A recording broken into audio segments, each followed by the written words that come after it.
Plaza Podcast.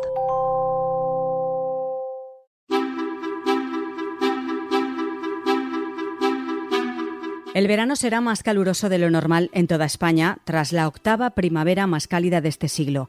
Así lo ha pronosticado recientemente AEMET, la Agencia Estatal de Meteorología.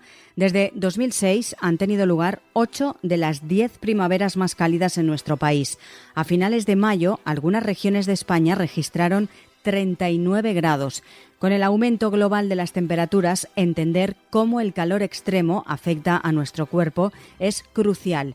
Las olas de calor pueden causar problemas graves de salud, especialmente en personas con enfermedades crónicas, niños y ancianos. Además, el calor no solo afecta físicamente, sino que también puede influir en nuestro comportamiento y bienestar mental. Hoy vamos a explorar precisamente los efectos del calor en la salud y cómo podemos protegernos durante las altas temperaturas. ¿Qué capacidad de adaptación tenemos los seres humanos al calor? ¿Y quiénes son más vulnerables, las mujeres o los hombres? Hoy, en Plaza al Día, así impacta el calor en nuestro cuerpo.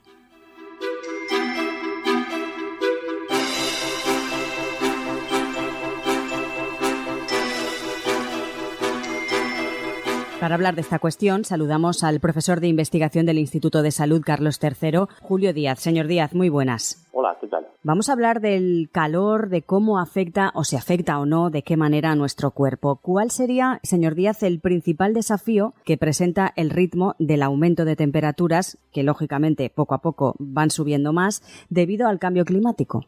Bueno, pues el principal problema que representa es ese, es el ritmo. Es decir, nosotros como especie humana nos podemos aclimatar, que es el término que se utiliza, a un ritmo de 0,1, 0,2 grados por década. Eso, cualquier especie biológica es más o menos su ritmo. El problema del cambio climático no es que suba la temperatura, es la velocidad a la que está subiendo esa temperatura. ¿Por qué digo esto? Porque la temperatura máxima de los meses de verano está subiendo en España en el periodo 1983-2018 a un ritmo de 0,41 grados por década.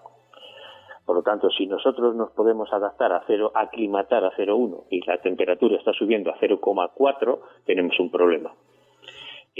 ¿Cómo resolvemos ese problema?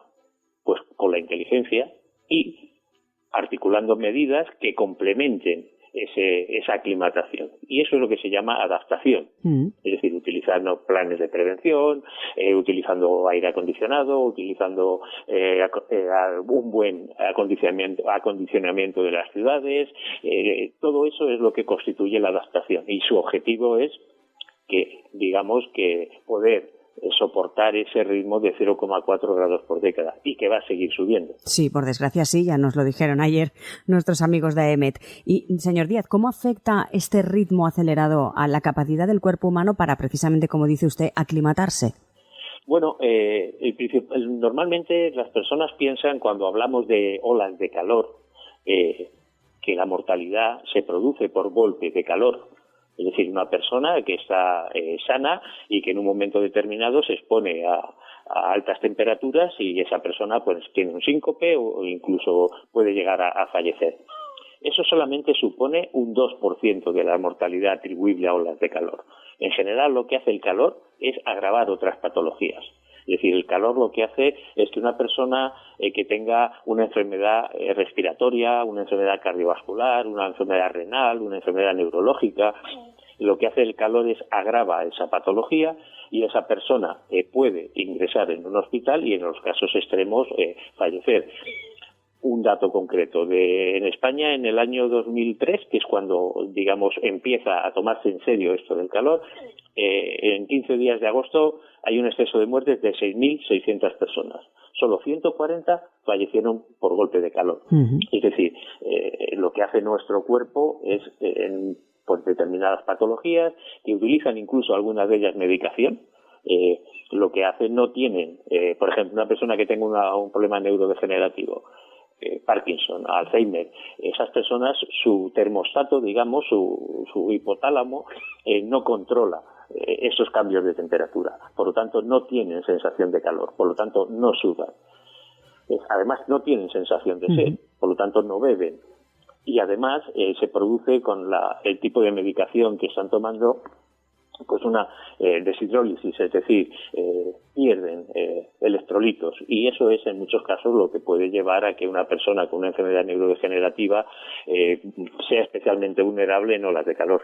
Es decir, que esas personas que por desgracia fallecen, cuando también nosotros los propios periodistas damos las noticias de que X personas han fallecido por olas de calor, sobre todo en el mes de agosto, julio, en la época de verano, hay que ver también esa otra parte, es decir, esas personas quizás seguramente tengan otras patologías, como usted dice, y se ven afectados o se ven agravados por esas patologías, no solo por el aumento de las temperaturas o por esa ola de calor, ¿no? Sí, bueno, lo que ocurre es que son ese aumento de la temperatura lo que produce esa descompensación en esas personas. Es decir, digamos que el principal factor precipitante de ese empeoramiento de las enfermedades de base pues sí puede ser la alta temperatura. Pero claro, normalmente por eso el grupo diana especialmente vulnerable son las personas mayores de 65 años, porque son aquellas en las que ya concurren estas patologías y esta medicación que están tomando. ¿Y quiénes, señor Díaz, son más vulnerables al calor, las mujeres o los hombres? Son más vulnerables al calor las mujeres. Tenemos hecho un estudio reciente en el que se ve que la vulnerabilidad de las mujeres es superior a la de los hombres. Sin embargo, se adaptan mejor al calor que los hombres. Me refiero a datos de los últimos 30 años que estamos analizando. ¿Influye de alguna manera, en este caso, por ejemplo, factores como la menopausia o la menor sudoración en esa vulnerabilidad al calor? Sí, esos son los mecanismos, no en concreto la menopausia, sino la capacidad, la distribución de la grasa corporal, por un lado, la capacidad de sudoración, que es menor en las mujeres, por otro lado, problemas a nivel hormonal, que ahí estaría lo que me comenta de la menopausia. Pero en general eso es un problema que está, médicamente está perfectamente analizado. Y, sin embargo, la esperanza de vida de las mujeres es superior a la de los hombres. Sí. Me ha llamado la atención cuando ha dicho que desde el año 2003 pues se ha hecho o se está haciendo un poco más de caso a ese término de olas de calor. ¿Por qué en 2003, a partir de ese año? Sí, que en el 2003 hay una ola de calor en toda Europa que deja un exceso de muertes en apenas 15 días, los primeros 15 días de agosto, de 70.000 personas. Esas 70.000 personas en Francia fueron unas 14.000, y eso produjo en Francia la dimisión del primer ministro francés de salud, porque fallecieron 14.000 personas, y de muchas de ellas en París. Entonces eso llevó a España, que en este momento estaba Ana Pastor, de ministra de Sanidad, a las personas que trabajábamos en olas de calor, que éramos dos personas, dos grupos de investigación, nos llamó en agosto del 2003 y nos dijo que teníamos que empezar a preparar un plan de prevención para el año 2004. Por lo tanto, el pistoletazo se da precisamente ese año 2003, y con la implementación del primer plan de prevención ante altas temperaturas por parte del Ministerio de Sanidad en el año 2004, es decir, hace 20 años. Y eso ha tenido una importancia capital, porque ha generado lo que llaman los americanos la cultura del calor. Es decir, ha trascendido a la sociedad que el calor puede matar. Yo creo que algunas personas recordarán imágenes de lugares como Barcelona muy parecidos a los que hemos visto después en la COVID, es decir, no cabían los muertos en los mortuorios, sino que se tuvieron que habilitar salas especiales, carpas especiales, porque era imposible. Entonces, eso marcó, ya le digo, un antes y un después. Y se ha visto que eso está teniendo no solamente los planes de prevención, sino las mejoras que se han producido desde entonces, sanitarias, urbanísticas, económicas. Todo eso ha hecho que si antes por cada grado en el que subía la temperatura por encima de la definición de ola de calor, de media en España por grado aumentaba la mortalidad un 14%, ahora estamos en torno a un 3%.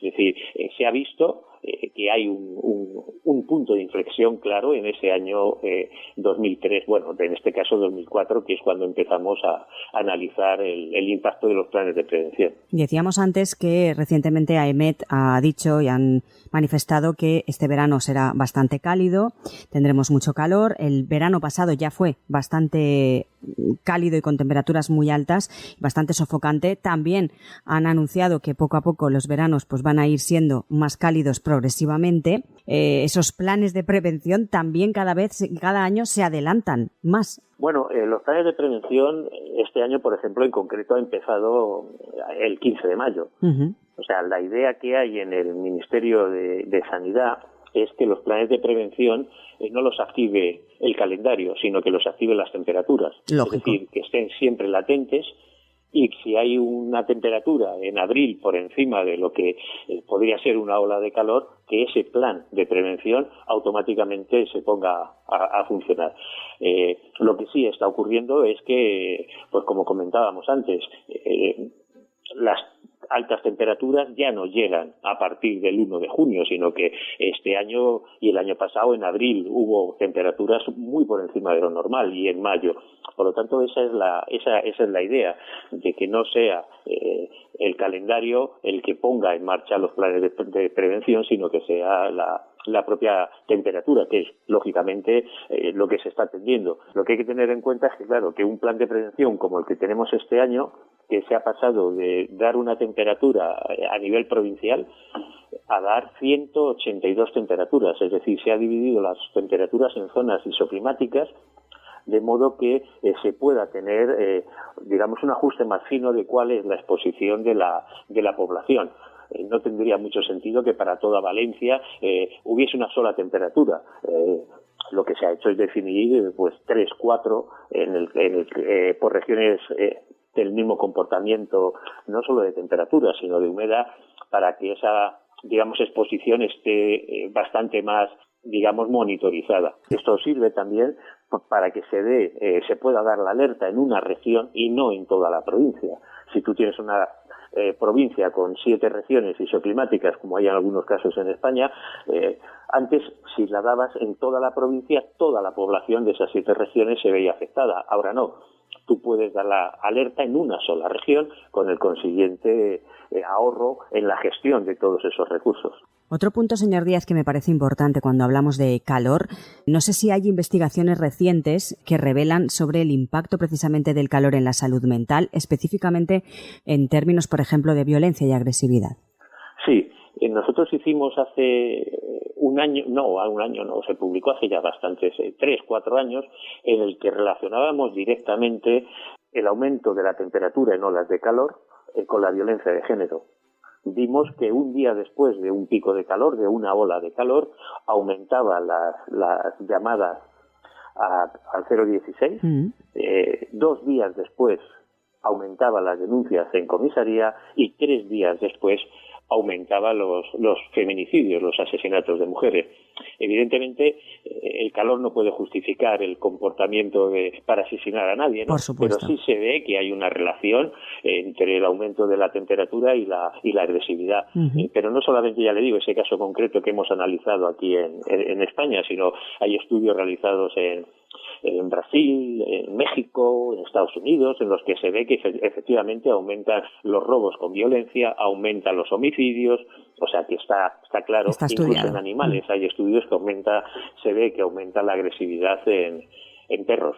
Pues después de la previsión de AEMET hay que preocuparse o no, pero hay que tenerlo en cuenta, lógicamente, porque sí que, como dice, tiene una relación. Sí, la idea, cuando hicimos ese estudio, fue por encargo del Ministerio del Interior para intentar, a través del programa Biogen de protección a las mujeres que tienen un problema de violencia de género, precisamente estar especialmente alerta en días después de ola de calor, porque aumenta el riesgo de que se produzca este tipo de actuaciones. Sin duda, como usted nos dice, ese impacto del calor en la salud mental es así lo reflejan esos estudios, pero ¿de qué otra manera afecta el calor a nuestro cuerpo?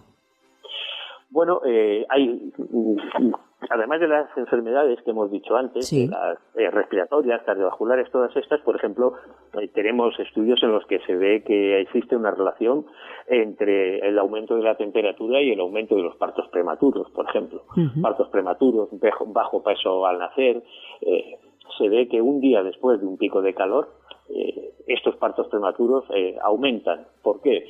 Pues porque lo que hace el calor, entre otras cosas, aumenta para ese mecanismo de sudoración, hace que aumente nuestro ritmo cardíaco, hace que aumente nuestra tensión arterial, y el aumento de la tensión arterial es una de las principales causas de un parto prematuro en mujeres embarazadas.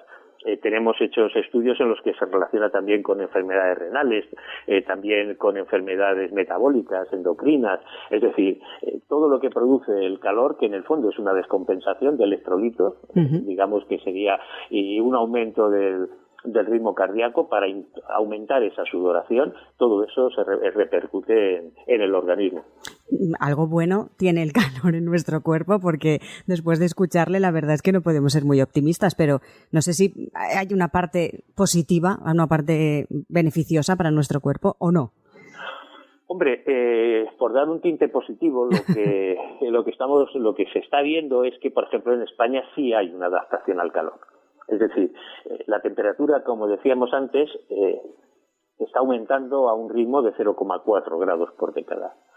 Pero, sin embargo, esa temperatura a partir de la cual empieza a fallecer la gente por calor, esa temperatura de ola de calor no es constante, también está aumentando. Y está aumentando en España de media a un ritmo de 0,6 grados por década. Es decir, es como si el 0,4 fuese la velocidad al que va un galgo, y el 0,6 es la velocidad a la que se mueve la liebre.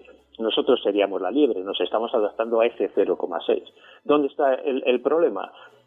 El problema está que el galgo empieza a correr cada vez más, que sería el cambio climático, o sea que en vez de a 0,4 aumente su velocidad a 0,7, 0,8. ¿Y cuál es la otra opción? La otra posibilidad es que la liebre, que ahora va a 0,6, se empiece a cansar. Y nuestra adaptación, que ahora ya le digo que es positiva, pues ya deje de ser ese ritmo de 0,6 y nos coja el galgo. Entonces ahí está el problema. Vamos mal. Ahí está el problema. Tenemos que seguir con esa adaptación y conseguir que esas temperaturas a partir de la cual la gente fallece sean cada vez más altas. ¿Cómo lo conseguimos? Planes de prevención cada vez más específicos, que es lo que se está haciendo. No solamente planes de prevención, sino mejoras de infraestructuras urbanas, mejoras de la edificación, aumento en un mejor acondicionamiento de los edificios. Todas esas cosas están incidiendo en esa mayor adaptación. Sabemos, por ejemplo, que una de las cosas clave que funciona en la adaptación es la rehabilitación de las viviendas. Por lo tanto, digamos que lo que se está ahora mismo analizando es qué factores influyen en esa adaptación, qué hace que ciudades o provincias, mejor dicho, como Cádiz o como Girona tengan una muy buena adaptación y otras ciudades como Ciudad Real o Valladolid su adaptación esté muy por debajo de la media. Y eso es lo que se está analizando. Pues Julio Díaz, profesor de investigación del Instituto de Salud Carlos III, muy amable como siempre por atendernos. Muchas gracias. Muchas gracias.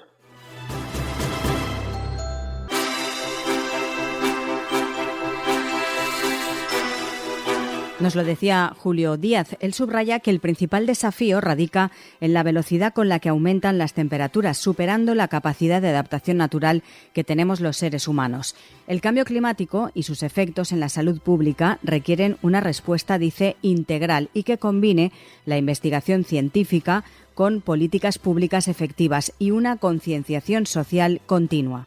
Recuerden que tienen disponibles todos los episodios de Plaza al Día, así como el resto de contenidos de Plaza Podcast en nuestra web plazapodcast.es. También lo pueden escuchar a través de todas las cabeceras del Grupo Plaza y, por supuesto, en las diferentes plataformas de podcast. Además, les animamos a seguir a Plaza Podcast en las principales redes sociales.